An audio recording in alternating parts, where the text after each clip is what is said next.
exactly. And he would always say, it doesn't make any sense to take partials because you incur the initial risk. And then as you take something off, you're not getting paid for the initial risk. I don't give a fuck about that initial risk. Once it starts paying me, I want to get fucking paid. I'm taking something out of the trade. And that logic to me is absolutely asinine.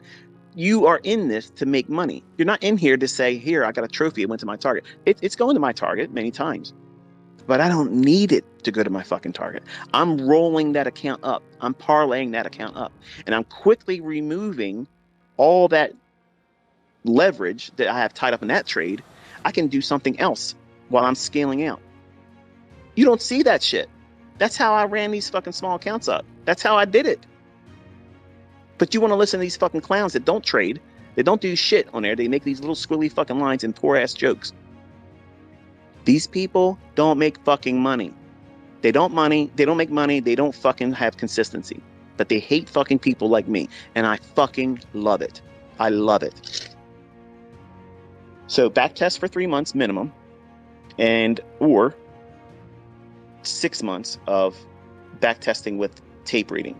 That means when you're tape reading, you're literally sitting in front of the charts, watching live data print on the charts, but you're not taking the entries. You're not even pushing a demo account. You're doing it for experience, reading the price, watching how it reacts. And then what you're doing is you're seeing, say, for instance, you're watching the S&P, okay? And you think it's going to go down to a particular level. You know you're drawing liquidity. You know it's likely to go lower. You're waiting for the fair value gap to form, and you want to watch and see how it gravitates up into it. How does it react? Does it immediately deliver after it goes into a fair value gap? Does it hang around a little bit and then start moving in your favor? Does it go down and then come back up to it one more time and tap into it, which is the reason why I don't teach trailing your stop loss aggressively, because that's a tendency in the marketplace. The algorithm can come back and touch that fair value gap one more time. And that's a normal thing. You don't see that shit in books. It's just, well, you got stopped out and, maybe you can take another trade. Fuck that. I'm going to go right back in that market. If I get stopped out and everything's true, I'm going to use that retouch of a fair value gap later on that I've already entered on, because I know they can be reclaimed, recycled, reused, if you will, because they are real support and resistance. You talking about support and resistance is a joke in your mind community. It isn't if you're using the fair value gap, because you can literally use fair value gaps as points of inversion, where once they go through it, then it should act as what? If you're looking at a fair value gap that you thought was going to be bearish and it trades through it, shows no respect to it, when that bitch comes back down and touches that again on the buy side, I expect a trade there. If everything is equal, and I know I was wrong on my short idea, and it's shown me I'm absolutely wrong, I'm going to buy that fair value gap that I would have been using for a short. Isn't that support and resistance theory? Yes. But the problem is that idea of support and resistance, you don't know what fucking high or low to put it on. Look at everybody on Twitter. Look at everybody on TradingView, on YouTube, that uses trend lines. How the fuck did they arrive at those trend lines? And how many times is it really respecting it? They'll draw it after it's happened. Oh, look at this. This is where it touched. No, draw that fucking line before the market comes down and touches it and reacts. I don't see that ever. I don't ever see that. I'm always looking for it, but I never see that shit. But how many times have you seen me and my fucking students recording our entries in management, and it's beautifully respecting the fucking things that we're doing to the fucking level right there? Bang, laser guided precision. Poor Goldman Sachs boys.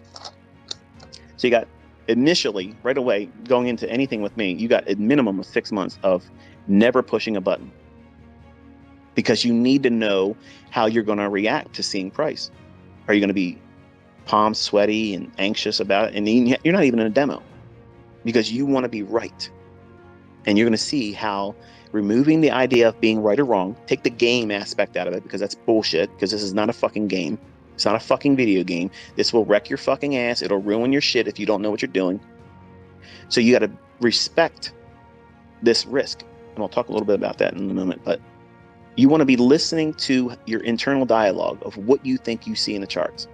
And then you want to write that down and screenshot it as you're doing it. And you're tape reading, you're not just simply watching price. When you think you see something, you screen capture that. and you quickly put an annotation in there, what you think. You don't have time to be fully automating the narrative in a text format. You're literally just trying to encapsulate that moment, what you thought you saw, and then there it is. So the way you could do this is pre-type on TradingView or whatever platform you're using, fair value gap bearish, fair value gap bullish, draw on liquidity, and stop loss, first partial, have those already on your chart. And then when it's doing what you think it is, drag that little text over there. You see me typing it out because I'm proving that I'm doing this live. Okay, everybody bitches about, oh, it's a cherry pick. Bullshit. Dude, I'm doing it right next to these other guys that are doing live streaming. I'm not going to live stream. I'm not going to do that. I cannot do that and think clearly about what I'm doing. But there's no denying that what I'm doing is I can only be typing and annotating and managing a stop on one chart. In TradingView, if you're working with whether it be demo or your live account, you can only do one account. They're not letting you run two. It's the same fucking account. So all that shit goes out the fucking the window when you really take a step back and say, okay, no, this